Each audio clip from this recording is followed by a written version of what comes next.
नमस्कार, मैं हूं मुस्कान नागदा। आप देख रहे हैं आर्ट इंडिया न्यूज। इंदौर में पहली बार खटिक दलित समाज की सबसे बड़ी बैठक हुई। इसमें खटिक दलित समाज ने एक तरह से शक्ति प्रदर्शन किया। खटिक समाज को जगाने के लिए, उससे अपनी ताकत याद दिलाने के लिए राहुल सिलावट ने एक चिंगारी लगा दी, जो अब शोला बनते हुए नजर आ रही है। राहुल सिलावट ने अपनी युवाओं की टीम और समाज के वरिष्ठ जनों के मार्गदर्शन में खटिक समाज को एकत्रित किया। पिकडंबर में हुई घटना के बाद खटिक समाज को जिस तरह से प्रशासन टारगेट कर रहा है और खटिक समाज के साथ अत्याचार कर रहा है, उसका विरोध बैठक में हुआ। पीड़ित परिवार का पूरा साथ देने और आगे की लड़ाई लड़ने का वादा समाज के लोगों ने किया। समाज के लोगों ने जमकर नारेबाजी भी की। महू के किशनगंज पिकडंबर में हुई हत्या के बाद खटिक समाज के उन लोगों के घर भी तोड़े गए जो बेकसूर हैं। खटिक समाज को एक तरह से टारगेट किया जा रहा है। सभी के घर तोड़ दिए गए। महिला बच्चे जो टेंट लगाकर रह रहे हैं, उनका टेंट भी उखाड़कर फेंक दिया गया। अपराधी को अपराध की सजा मिल रही है, लेकिन उसके परिवार ने, महिलाओं ने और बच्चों ने क्या किया? उनके साथ ऐसा अत्याचार हो रहा है। पूरी खटिक समाज को निशाना बनाकर एक तरफा कार्रवाई हो रही है। इसी का विरोध करते हुए अपनी समाज को राहुल सिलावट ने एकत्रित किया। खटिक दलित समाज की बड़ी बैठक छावनी चौराहे के पास मैदान में हुई। यहाँ राहुल सिलावट ने भोजन के साथ ही सभी इंतजाम अच्छे किए। इंदौर, महू, उज्जैन, देवास, सुजालपुर, महेश्वर, खंडवा सहित पूरे प्रदेश से समाज के वरिष्ठ लोग इस बैठक में पहुंचे, जिन्होंने अपने विचार रखे। लोगों को आप लोग छुटवाओ, जिसके घर हम लोगों के टूटे हैं वो हमको हिस्सा हमारा दिलवाओ।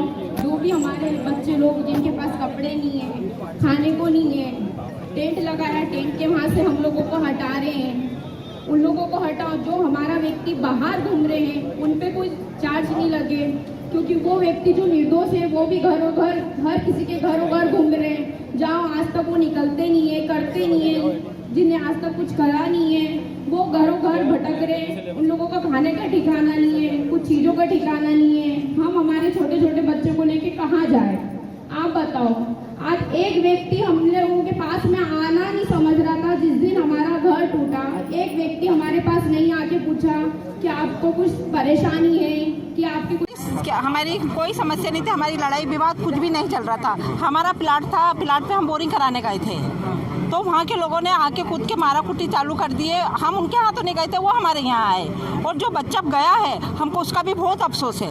वो बच्चा भी गलत गया, उससे कोई लड़ाई नहीं था, कोई झगड़ा नहीं था, हमें किसी से कोई मोह नहीं था।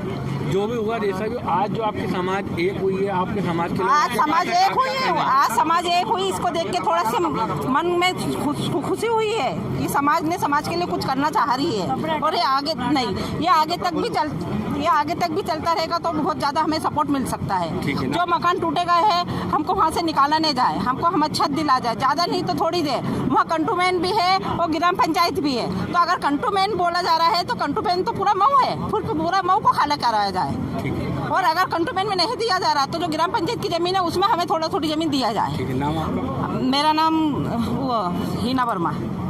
लोग पूरे गठित हुए, आपके लिए खड़े हुए हैं, इन लोगों के लिए क्या कहेंगे? मैं उनका आभारी कर रही हूँ कि वो हमारे साथ खड़े हुए हैं। मैं धन्यवाद कर रही हूँ। ये चीज़ अभी आज ये खड़े हुए, आज ये पहले जिस वक्त हम पे आँच आई थी, उस वक्त अगर ये एक व्यक्ति आके खड़ा हो जाता तो हमारा किसी का भी घर नहीं जाता। आज एक व्यक्ति भी हमारे पास आके एक व्यक्ति भी नहीं खड़ा हुआ था। ठीक है, हमें आभारी कर रही हूँ कि अब उसके बाद ये इन लोग खड़े हुए, एक व्यक्ति खड़े हुआ, मैं उनका धन्यवाद करती हूँ कि वो हमारे साथ हैं। लेकिन जो निर्दोष हैं, जिन्हें कोई गए नहीं थे, बीच बचाव में गए थे, उन पे क्यों कार्रवाई हुई है? उनको तो वो करें। उन पे तो मैं चाहती हूँ कि उन लोगों को कैसे भी करके बाहर निकाला जाए, क्योंकि वो तो है ही नहीं थे ना इस चीज़ में। ठीक है, हमारे व्यक्ति ने करा, हमारा व्यक्ति जो भी है सब बोल रहा है, कर रहा है। इनके सभी हमारे यहाँ के एक व्यक्ति को अगर कुछ हो जाता तो इंक्वायरी लेते नहीं ले पाते। किसी ने कुछ भी नहीं सुना, सिर्फ ठाकुरों की सुना। जो भी हो रहा सब ठाकुर के सुनने के हिसाब से हो रहा, क्योंकि वो ठाकुर है और हम लोग नहीं है। ठाकुर इंसान है और हम लोग इंसान नहीं है। हम लोग खटीक है ना। एक खटीक समाज का एक भय लग गया कि ये खटीक है, तो खटीक इंसान नहीं रहते क्या? खटीक मेहनत नहीं करते क्या? खटीकों के घर बीवी बच्चे, बाल बच्चे, बहन बेटियां नहीं रहती है क्या?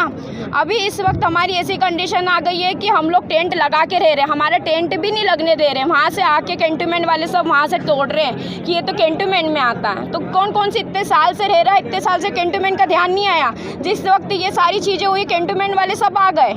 ठीक है, नाम आपका? मनीषा वर्मा। जो धंधे हमारे यहाँ के जानवर, उनका क्या कसूर है? हमारे यहाँ के पूरे धंधा सब कुछ तो चौपट कर दिया उन लोगों ने। हमारे जानवर से लेके हमारे पशु पक्षियों तक को नाश कर दिया।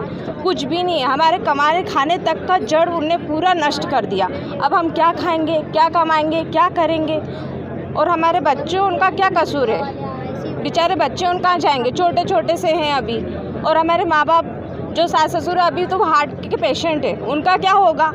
वो इस सिचुएशन में है कि उनको कहीं रहने तक का वो नहीं मिल रहा, ना मकान मिल रहा है, ना कोई किराने से देने तक को तैयार नहीं है। हम लोगों को कोई मकान और कोई हमारे सर पे हाथ रखने तक को तैयार नहीं है। जगह जगह जा रहे हैं मकान ढूंढने, कोई मकान तक नहीं दे रहा। नहीं देंगे, नहीं देंगे। क्यों नहीं दोगे? खटीक है इसलिए। हमने अपराध किया, हमने क्या किया है? हमने तो कुछ किया नहीं। जिसने किया है उस पर कार्रवाई की जाए ना। हमने तो कुछ नहीं किया। और जो बेकसूर है उनको क्यों सज़ा दी जा रही है? क्यों फंसाया जा रहा है उनको? बस मेरा तो ये कहना है कि जो बेकसूर है उनको निकाला जाए, उनके छोटे बाल बच्चों को देखा जाए। छत दिया जाए। और